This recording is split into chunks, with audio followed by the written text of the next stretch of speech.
Good morning, viewers.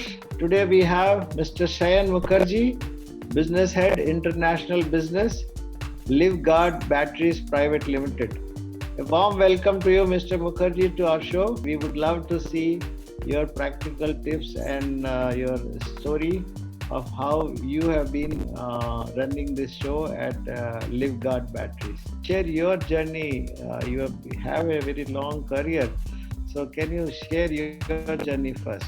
I started off with a company called Luminous Power Technologies, and I remember so it was just after my postgrads that I got picked up, and so in Luminous, the early days of my career was where we were moved. We were a couple of management trainees then. We were moved through different functions, and I think about 4 or 5 years down the line in my career with Luminous, I had settled down in one function, which was the international business. And from there, it has been no looking back, to be honest. We were busy setting up the export team there. Post that stint, I had moved to Dubai for about 2.5 years, primarily to take a different view of things. So all the while earlier, for good 14-15 years, I was working with a manufacturer. So I wanted to explore and see how the other side of the world looks. So I went and worked for a distributor in the market. So facing the market challenges to see how the market behaves on the ground was the main agenda. Post that, I'm back with LiveGuard. It's been about 2 years now, and I am in the similar role wherein we are exploring global markets. And the objective is to create, our footprints in different markets with our brands under the LiveGuard banner. Okay, awesome. So tell me more about LiveGuard's business, its products, and what kind of growth journey LiveGuard has so far. So LiveGuard started only about 5 years back, and we started with automotive batteries first. Then about 1.5 years back, we ventured out into power electronics and storage batteries, which is again our core or DNA, as you may call it. And then alongside, we have also forayed into solar solutions. The group, however, is very well diversified. We have water purification systems, smart air cons, smart coolers, e-mobility, lithium solutions, and we are working on different other platforms as we speak.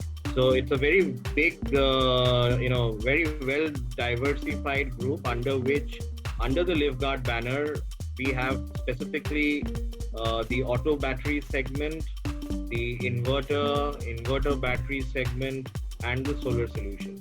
Since last 5 years, we have had a very aggressive growth, and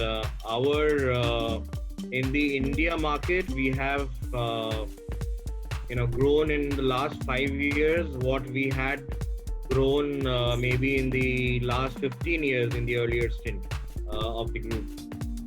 Saying that, in the international markets, we launched pretty late. I think our serious venture into the international markets only happened around 2017. And since 2017, we have now a presence across 25 countries with the auto portfolio primarily. Last couple of years, we have started working on the power electronics and storage batteries also, which are typically the VRLA batteries and the tubular batteries.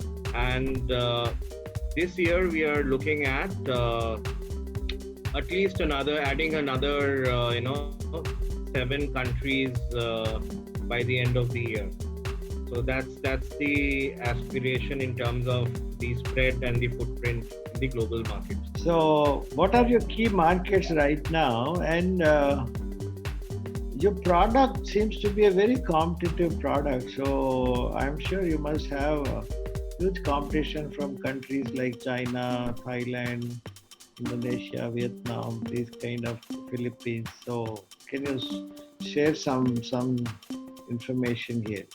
Very rightly pointed out, you know, automotive batteries has been a very mature product in most of the markets. Yeah. I would say a very severe competition from southeastern markets. Uh, Players in Thailand, players in Korea, they pose a big challenge for us in most of the markets where we operate. Now, saying that, I think we have a very optimized package as a product. So where most of the players, they look at a minimal life with a minimum price, we look at a value for money product, wherein we look at from the eyes of the consumer and try and give them a better warranty product at an optimum price. And I think that works for us and has worked for us quite a bit. I would not also want to take away the fact that I think our Indian manufacturers have managed to carve a niche in the minds of consumers in most countries. So whenever they look at an Indian product, they associate these products with some value. So they know that if they buy an Indian product, it will deliver some value at the end of the day. So I think that trust also plays for us, and all these put together, I think we have managed quite well to put aside the competition which has been there from other parts of the world, especially where the Indian manufacturers have been operating for a while. I think we owe it to all the Indian manufacturers who have done a good job in these markets earlier, that this kind of value proposition has being developed in the markets for Indian products. I will give you a very classic example of a market where I had spent 2.5 years. So I can give you the example of Dubai. Okay. So typically, whenever you look at a Chinese product vis-a-vis an Indian product, the look and feel of a Chinese product is any day, from an appearance perspective, far superior. In many cases, India has come a long way to on the packaging side, but still I think there's a gap. So if you have if you look at the product from outside, I think the Chinese product will have a few will be considered a few notches above the Indian product. When we talk of automotive batteries, when I moved to Dubai, for example, the first thing that I saw was the Chinese batteries were not preferred at all.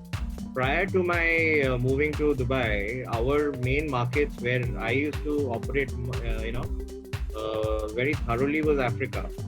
And Africa, China was dominating us in most of the markets. So, it was a very stark difference which I saw in UAE per se. Then I figured out that, with time, people have actually realized that, ultimately a battery, the package opens and the battery is fitted into the car. And, the battery has to perform. The packaging is thrown away on the very first day. That battery actually, which is used for, the starting applications in cars, they perform, I would say, outperform the Chinese counterparts very comfortably. So that's where over a couple of years of experience, that the consumers started appreciating the value of the Indian products.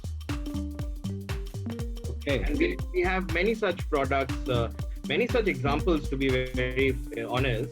I remember in 2008, there was an acute power shortage in South Africa, for example.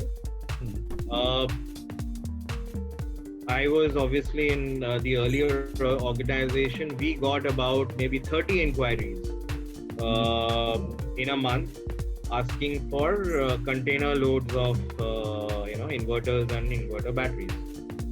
They were all inquiries. When we started probing, and then when we started getting into sharing of details, etc., we figured out that a lot of people were actually more keen to get the Chinese products because they were cheaper. And we managed to get hold of a couple of very good partners at that point in time. We were also not keen to supply to everyone. That was another story. But I think over a couple of years down the line, the Chinese ones were not dominating the market anymore. So when there was an opportunity, a lot of short-term players, they went to China, they collaborated, they got material from China, and they flooded the market. So we were actually facing a lot of entry barriers per se, because of the existing market, the products in the market. But then over a period of time, we saw that all these products actually vanished from the market completely. And we had a clean slate. Same story for Nigeria. There was one gentleman I used to always bump at the exhibitions, and he used to tell me that, I am getting inverters from China, and he used to obviously joke with me that, my inverters are much superior than what you're manufacturing. And then over the years, we still kept bumping into each other, and that joke he never repeated it. He had to give up on that business. And whereas we had done a fairly decent job in that market. So there are many stories across. Thank you so much. And your experience, I am sure, would be very helpful to our users.